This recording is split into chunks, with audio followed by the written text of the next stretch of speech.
Billy, did I hear, or did you tell me, or somewhere through the grapevine, did I hear that you were in the running to be the front man of the revived Dead Boys? No, that sort of came up one night though, when Rocket from the Tombs was playing in Vancouver, and Cheetah asked me backstage, and I said no. I said I don't want to live in a dead man's shoes, and I didn't think it was cool and right, so I said no gracefully. And then Jeff Magnum at CBGB's, when we played CBGB's, Jeff Magnum was there, and he said, I have some questions for you, and one of the questions was that, so Cheetah, he's talking about doing this, what do you think? And I said, I told him no already, and he goes, that's the right answer. Wow. And he took my hand and said, that's the right answer. And I was like, yeah, and he said, I heard you guys sound like the Dead Boys. I was watching you guys. I don't hear it. And I was like, yeah, whatever, but now I said it's a total compliment if someone says it, you guys are fantastic. But yeah, just, I don't know, it's that thing, like Michael Graves, how do you think he's feeling right now? I think Danzig proved his point. What do you want? When you see the Misfits, I want Danzig singing. Yeah. And it's a real hard jump for that stuff. And, like when these bands do that now, like where it's like, yeah, we've got one member and it's the drummer. Yeah.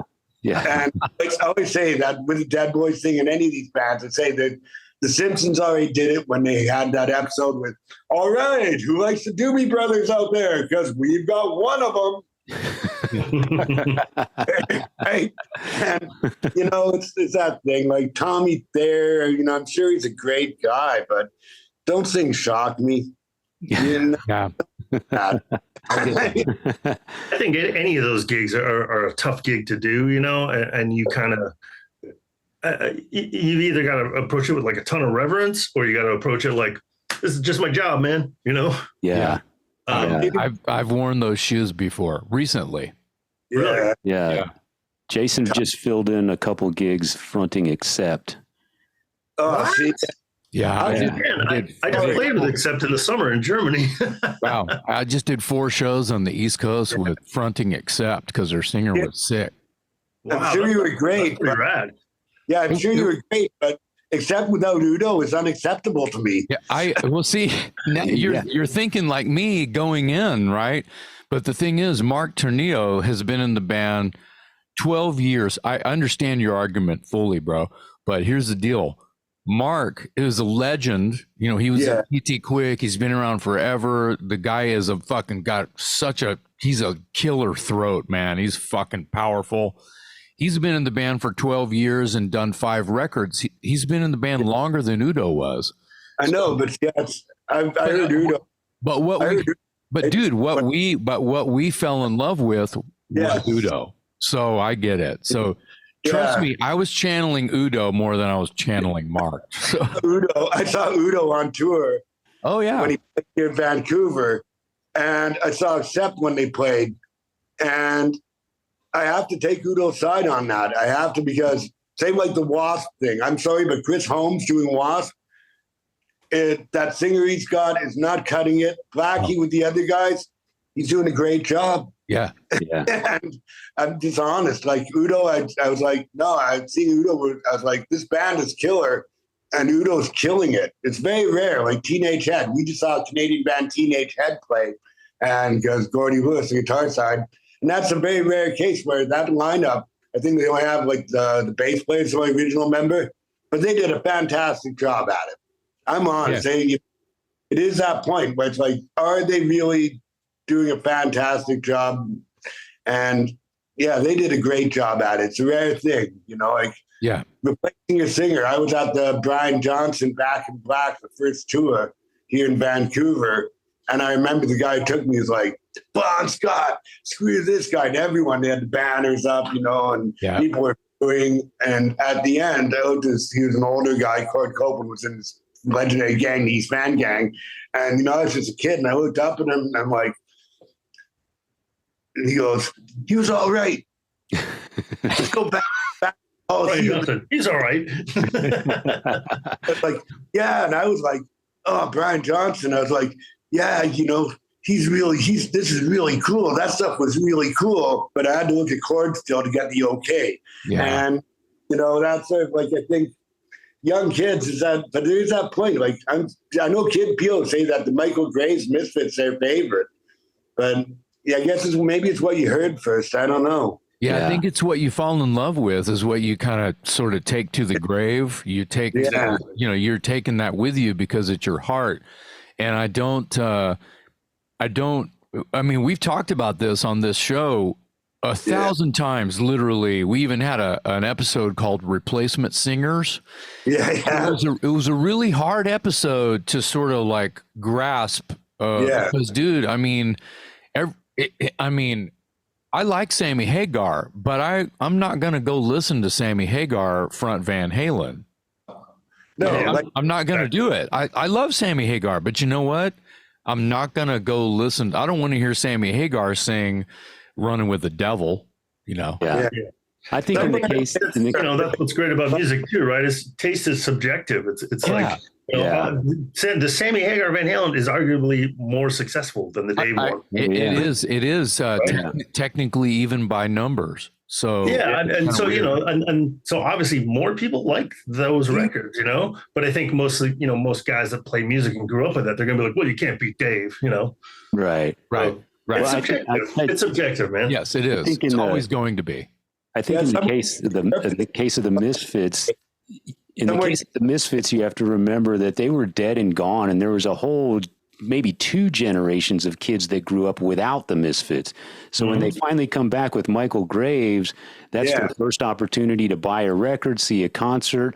So he kind of had an advantage in the fact that the first version of the Misfits was so far removed by a couple of generations even, and that might sort of explain how, like you were talking to Billy, how does some kid favor, the Michael Graves version over the Danzig version? But I wanted to, since Billy's winning the T-shirt contest here today, and since he's obviously been influenced by the great Dan McCafferty, Billy, of course, for those who are listening and not watching, is wearing a Nazareth T-shirt.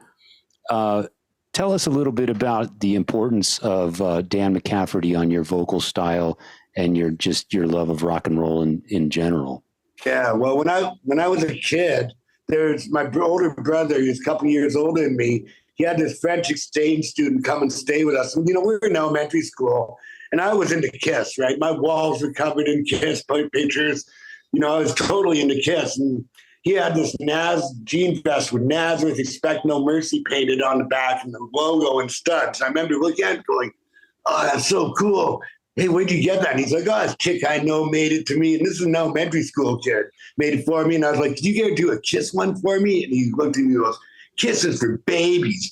Nazareth, that's real. And I was like, wow. So I was like, okay. I took him. Nazareth played in that year and recorded the Snaz live album at the Coliseum. And that was at that time. He snuck out my bedroom window. And, I think he was about 10 years old. He sneaks out my bedroom window and goes to the Nazareth concert, comes back in the morning, bangs on the window. I let him in, and he's like, you should have come. That was the best thing ever. But anyways, he was so badass doing that stuff and smoking at that age that I was like, oh, yeah, I got to check out Nazareth, right? So I got my favorite album, No Mean City, and I bought that album immediately.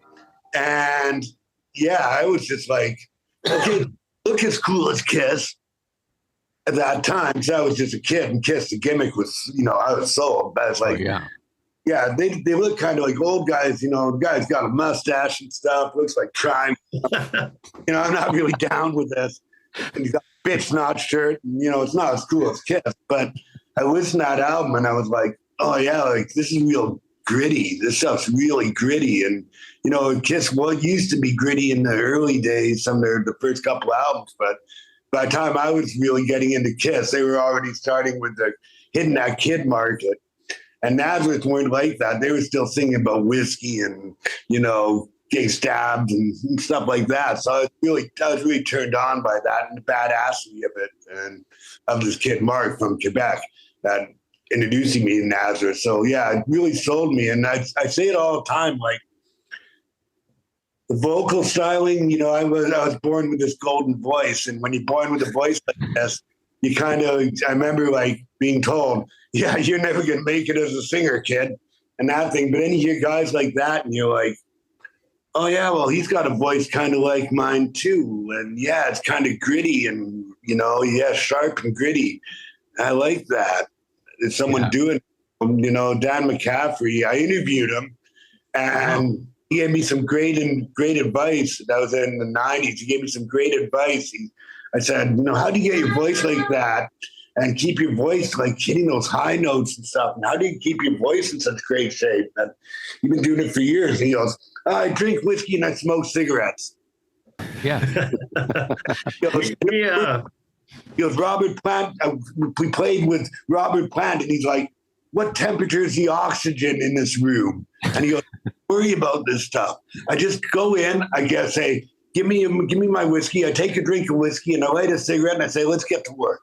And I was like, you know, great advice. Thank you, Dan McCafferty. And yeah, what a great, you know, just one of those voices. I got an email actually when he was first quitting, he was first retiring, and asking if I wanted to go and audition. Wow. And from him, actually, from when I had interviewed him, and the email address, I think I still have it somewhere, from the email address that he had sent the interview to, because it was we did over the phone and then an email interview, questions, both versions. And that email, he's like, yeah, I was wondering if you're interested in retiring. I was wondering if you'd like to come and try out. I think you'd be great. And same thing where we were talking about, I was like, I can't hit the highs in Telegram, man. The start of Telegram, that screaming high that he hits, when he goes, God, the Telegram tonight. I'm like, I can't hit that note, right?